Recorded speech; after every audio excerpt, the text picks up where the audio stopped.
my impressions of the brand new 2021 Toyota Tundra.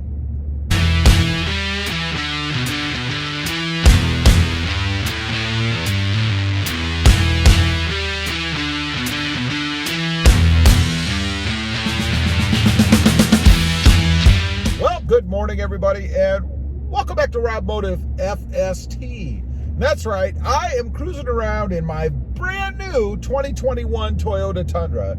Actually, I've had it for, I think, about 3 weeks, something like that. Still don't have the license plates for it, so I know it's been less than a month, I think. But anyway, what about big changes? Have they put a lot more into the 2021 since I had my last Tundra? Well, come on, it's Toyota, right? No, they haven't. I mean, you have I think there might be a USB port in the back, maybe. Maybe some different decals, at least from what I had on the back of the bed back there. But otherwise, it's pretty much the same truck. So how does it compare? I guess what I have to look at then is, how does it compare to what I had before? Is the quality still there? Do all the lines line up? Do the body panels all fit? What about everything inside? Is the quality still good? Did they update anything?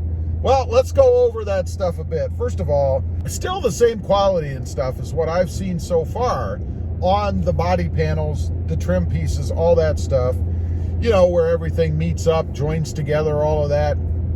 I haven't noticed anything that looks funky, anything that's off. You know, like maybe Toyota is not focusing so much on the 2021 now because we have this redesigned 2022 coming.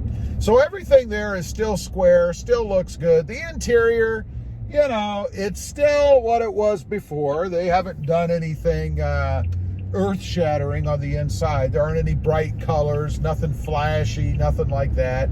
It's still the same Tundra that it was before, which isn't a bad thing because, you see, I liked that Tundra. I love the ones that I had before. I had a Crew Max, and then my most recent one before this one was actually a double cab. Now, one other thing I want to talk about here is the drivetrain. Because, you know, people always like to go nuts when you tell them what drivetrain you got. In particular, a two-wheel drive. This truck is a two-wheel drive. Now, I've had four-wheel. I had a two-wheel before. My double cab was a two-wheel.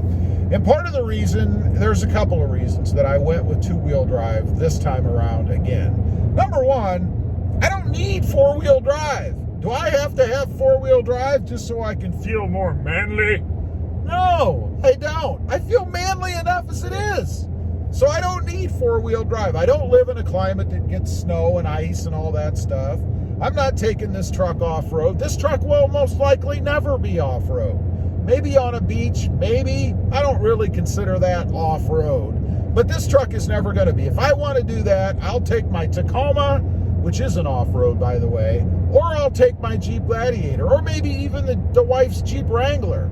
But this one's never going to be in that kind of a situation. So I don't need four-wheel drive. Number two, I am looking at eventually, I don't know when now, because I don't know when it's actually going to be available, but I am looking at trading this truck off on the new redesigned Tundra.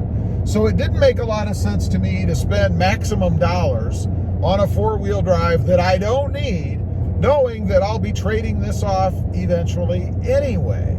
So those are the two reasons why I didn't go. For anybody out there who's interested, why I didn't go with a four-wheel drive. Just not something I need, and I didn't want the extra weight anyway.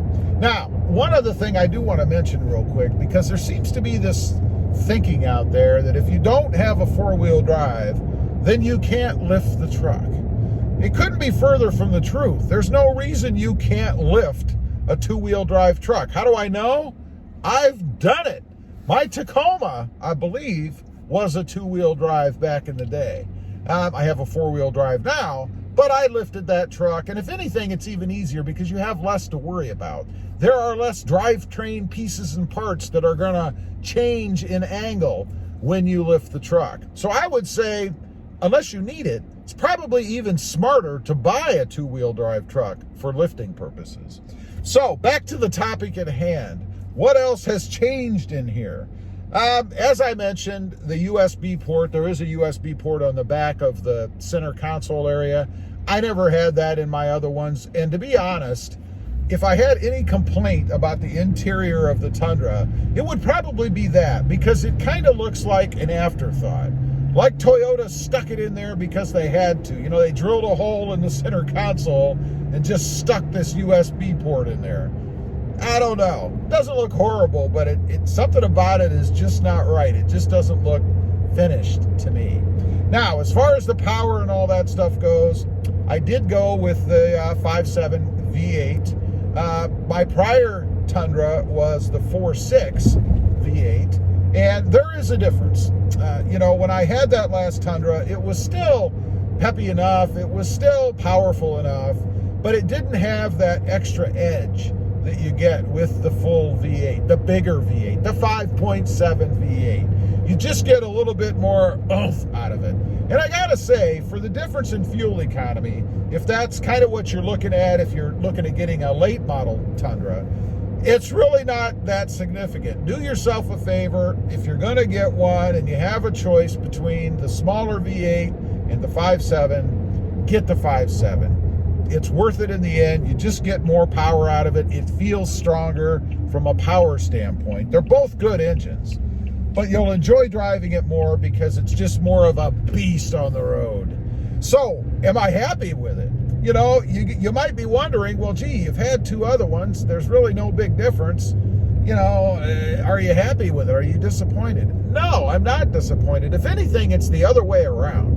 I've missed having a full-size truck. I've missed having that extra oomph that it provides with the 5.7. And I love it the way that it is. There were no surprises. When I bought this truck, I knew what I was going to get because I've had it before. There's not much that's changed. Again, hardly anything. A sticker. I have a different color. Mine is black now, which, by the way, I'm starting to wonder if that was a good idea. In the environment I live in, it gets really, really hot here. And it gets really, really hot inside a black truck with the sun beating on it all day.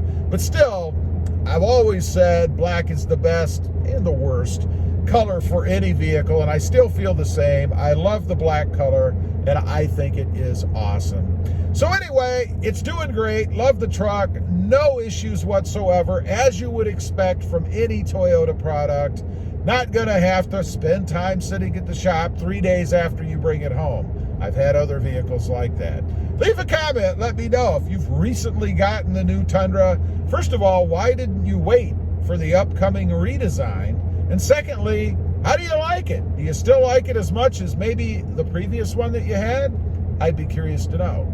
Also, real quick, I do have 2 additional channels.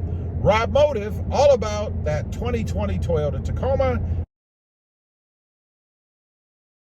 and Rob Motive JT about my 2020 Jeep Gladiator. Check them out, and if you're interested, why not subscribe? Don't forget to click that notification bell so that you don't miss out on any upcoming videos. And do me a favor, smash that subscribe button on the way out. Thanks for watching. Stay safe out there. Bye.